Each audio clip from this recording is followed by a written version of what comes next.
We're into the semi-finals of the Goldmoney Asian Rapid, and I'm going to show you game 4 from the match between Magnus Carlsen and Levon Aronian. So scores were level going into this game. Been pretty dramatic actually. They traded wins and then there was a draw. So what would happen in this final game of the day? It starts out as a London system, then, well, bishop g4 is kind of interesting. Aronian wants to force this pawn forward. Well, I guess his hope is to create some weaknesses, but Magnus immediately seized on the chance to expand on the king side. Queen b6 hitting b2, queen b3. I'm sure Carlsen would be delighted with such an endgame where you've got the semi-open file and also, you've been given the chance to expand on the king side, and that is very pleasant for white, a really pleasant endgame. So instead, e6, knight d2, c4.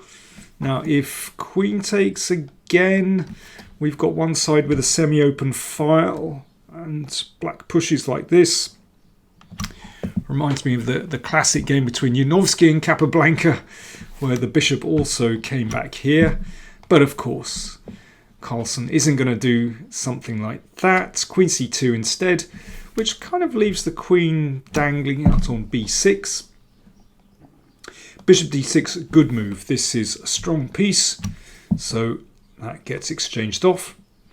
And now e4, and here, well, basically the game has transposed into a kind of French defense. We see this typical pawn structure here with these pawn chains locked together. But there is a slight difference that this pawn has already advanced to c4, so that there isn't the usual pressure on the pawn on d4. If you want to check out my Get Started with the French, then I explain all about the pressure on the pawn on d4. So this is different. So basically black is going to have to advance here, but it's harder to get pressure on that pawn on c3. And that's why already, personally, I would prefer to play white here because you have all the usual play on the king side, but it's harder for black to get counterplay on the queen side. Now h5 does break up those pawns. Nevertheless, this is still a very pleasant position for white. Rook g1 I really like. Carlsen gets this in just in time. Black really wants to bring the king to the queen side, but there isn't time for it. The pawn is attacked here, and if g6, that gets taken. That's the problem. So how does black defend that pawn? Well, rook h7 is impossible because the queen can take it. So basically Aronian has to defend it with his king. Now that's not desirable because that king wanted to run over to this side of the board. So now Carlsen knows exactly where he's attacking. Not that you could say he has an advantage already, it's just that I think it's far easier for white to play this position than black. So counterplay from Aronian, b5 and a5. So he's looking to break with pawn to b4, h4. Here is a big moment in the game where Aronian makes a very committal decision.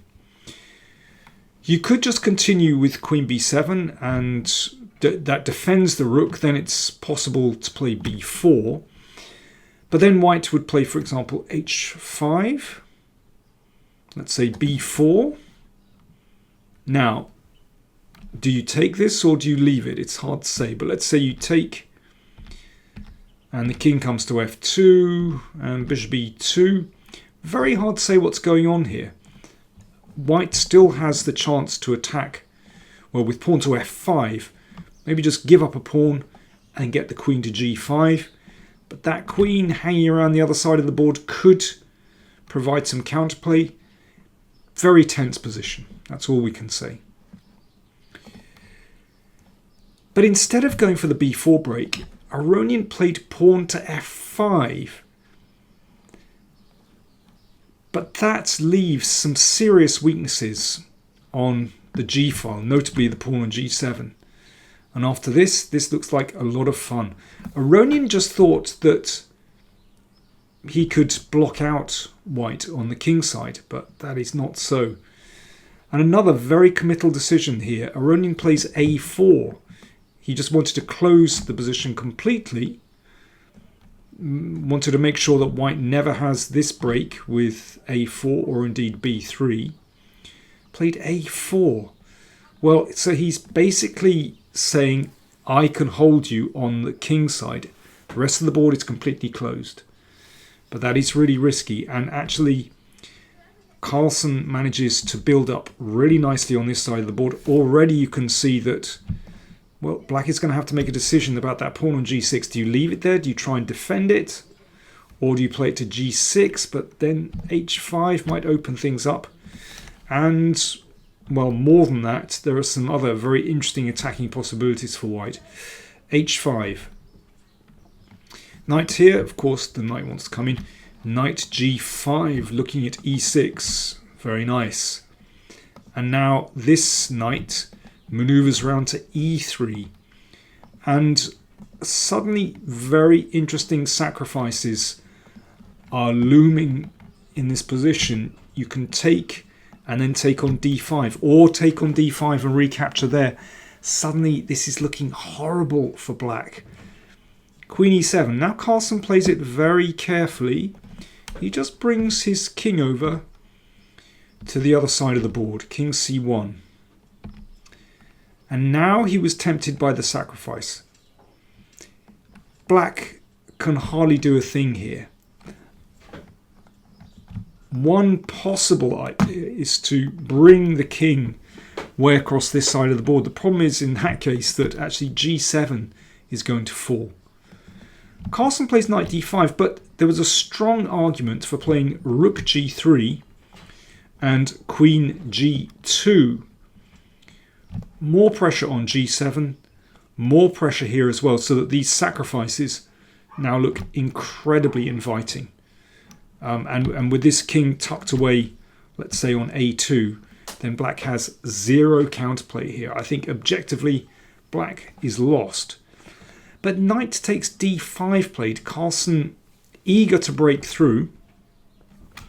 If pawn takes, then e6. And if bishop takes, well, it's a case of pin and win. That bishop is not going to last. So in this position, rook takes d5. Knight takes bishop. Then the rook was taken in the middle. And rook takes g7. So Carlsen has broken through. Two knights against a rook, but, well, there are huge problems for black here. And that, again, is the key move. Supporting the rook, but also looking at the weak pawn on d5. Knight g4, it's really the only try, but actually simple sacrifice. So now it's white is a piece down, but has 3 pawns for it. If knight h6, then queen g6, and actually black really doesn't have a move here. That doesn't have a good move. And these pawns can simply advance. Or maybe this queen can swing over here. So in this position, king e8. And of course f5. The pawns are just rolling on. Knight takes pawn. So a sack back before it's too late. This should be completely winning for white. White has an extra pawn. This king is staggering around. Best way to do it is queen g6. And then simple chess. King b1, you tuck the king on a2, and then you continue with either pushing your pawns or attacking black's king. That is the safest way to do it. But both players running short of time, in fact, particularly Carlsen. And he played f6. He thought this was winning. He thought the endgame was winning after this. And queen e4 check, but in fact, it's not so clear. Here is maybe the last chance for white to get something in the position is rook g5, protecting the pawn, and then you switch across. Even that's not so clear, but with rook h1, basically Carlsen has now blown it. Let's have a look why. The king comes across, this is the game. King takes, king c1. The king wants to come up to take the pawn. Rook d8, that is the key move. Preventing white's king crossing towards the e-pawn. Rook d1 played by Carlsen. So if rook takes, king takes, basically white's king gets there just in time. We'll take there. But after rook d1, black has a very good move. Rook d3. If white takes, then black is winning. The king just comes over and then can support this pawn. Shocker. So after rook d3, coming back here, Carlsen played back to h1, and the rook came to d8. They've actually repeated the position. Rook d1 would just head for a draw. So Carlsen played h7, king g7, and in this case, if white goes for the king and pawn endgame, this one is drawn. Watch what happens. Black's king gets there just in time to block out the king, and nothing to do, just a draw. So that's the position on the board. Carlsen tried rook h5. And here, e3 is the move. If, let me see, really this rook needs to come behind the pawn. So rook e5, rook d3. Holds the pawn, still locks out the king can't cross. Rook check, king h8. And now king c2. And we are heading for a draw. There's nothing that white can do in that position. Nothing black can do either, but it's just a draw. Incredible. Of course, if the rook moves here, then king takes pawn. So it's a draw. But instead, Aronian played rook e8. And now the game swings again. The king blocks the pawn. Now this is going to win. The king pawn endgame will be winning for white. So that blocks. Rook takes pawn, and basically white can just clean up these pawns. This is the game continuation. 2 extra pawns and no complications whatsoever. White's king comes in. Rook b5, nice simplification. That, of course, is a winning king and pawn endgame. You just squeeze the king out like that and take the second pawn.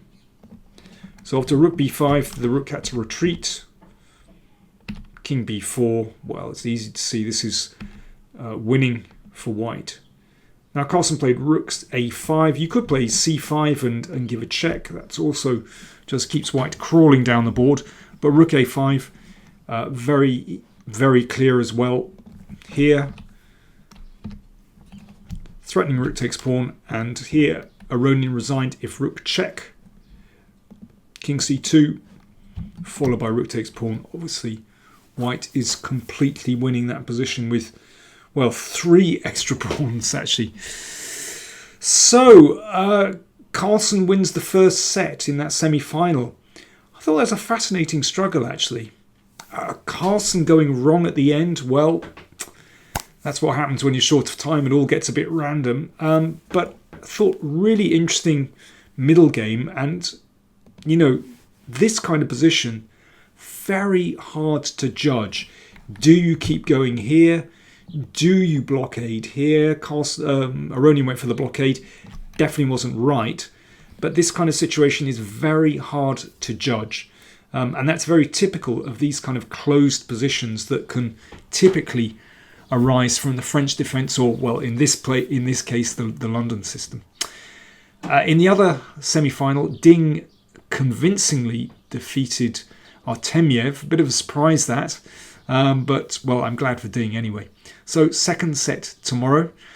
I'll be reporting on what happens. Thanks for watching.